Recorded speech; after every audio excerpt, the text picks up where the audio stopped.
What's going on, guys? Super quick Vardorvis Boss guide. This is probably one of the more mechanical bosses of the 4 that got released. I personally think he's the hardest, as you can die pretty quick if you mess up your prayers. But just jumping straight into things, the first thing you want to do is install this external plugin called Better NPC Highlight within RuneLite.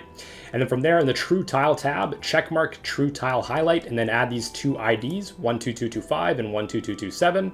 These are going to highlight the axes that spin within the room, so it's very important to see what tiles those axes are on. And then from there, I highlighted for you guys the tiles that you should be standing on. This is the one that you're going to be on for majority of the fight. And then when axes spawn, you can step over here to dodge them. And there's a bit of a more advanced tactic called axe skipping, which I'll try to get to. I'll try to show you guys an example of in a fight. But yeah, for your gear setup, you just want to bring in your best in slot melee gear. I'll throw up the recommended stuff on the screen right now from the wiki page.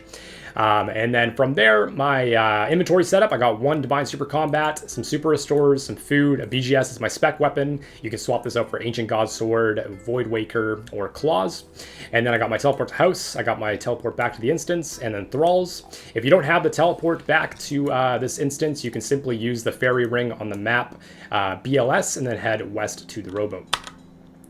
And then for this boss fight, he's got a couple of mechanics that you have to look out for. The first one being that he's going to spawn his head in the center of the room. Whenever he spawns that, you have to make sure you put on your protect from range and tank it, or else he is going to drop your melee prayer and you're going to take a lot of damage from his melee attacks. That's personally what kills me majority of the time, is that he drops my melee prayer and then just combos me out.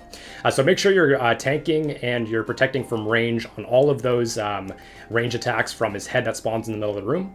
It's going to have a loud sound when he spawns it, so it's pretty easy to see and pretty easy to hear when he does appear it in the center. And then the other mechanics are he's going to have those spinning axes. The only ones you have to look out for is the one that spawns under you and the one across from you, and then the diagonal ones. If he spawns one from this side, you want to head on over to this side. If he spawns one over from that side, that goes over to this side. Just head on over to this side. But those only apply if he spawns one under you or one away from you. And you'll kind of get the feel of it from where the axes are supposed to go. And then the axes that go across the room, you don't have to worry about those at all. He has another special as well that shows blood clots on your screen. You just simply have to click on them. And there is one mechanic where if you right click and have the attack option before he does that special, then you can get another attack off. If not, simply eat during the animation, as you can get your eats during it. It doesn't take away any ticks from attacking. But yeah, I'll start the boss off, and then you guys can kind of see all of his mechanics in person. First thing I want to do is throw on my spec weapon, throw on my prayer, pot up, get my thrall out, give him a nice little bonk, and then head on over to this tile. The reason why we're on this tile is that he doesn't do his spike special. So just make sure you're on this tile for majority of the fight. Here we can see an axe is coming across from us, so simply step on over to this tile, and you should be safe.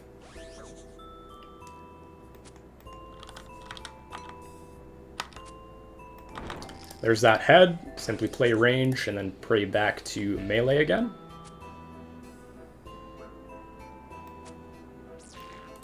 Right here, he's using that special. I right-click to get that additional auto off. Here, he's spawning an axe here and here. The reason why I went to this side is so that this axe didn't hit me. Same thing with those ones.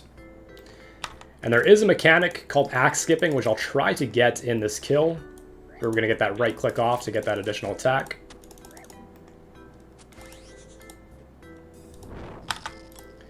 Make sure to pray range there. We did get hit by that other axe there, unfortunately. There we missed the range pray, so we can't protect from melee for a couple of seconds.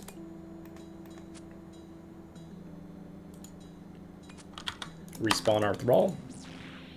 Get that right click off on the blood splats, so we get that extra auto in.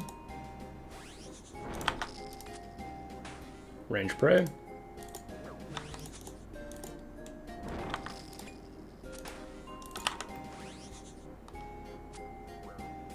I'll try to show you guys the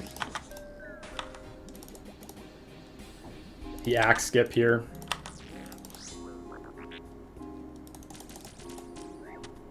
Basically, axe skip, what happens is that I can go here and then here. What happens is that I can go here and then here.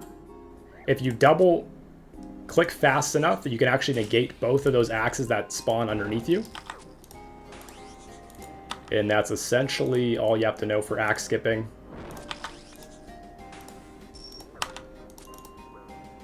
Let's make sure we don't die here and we get the kill.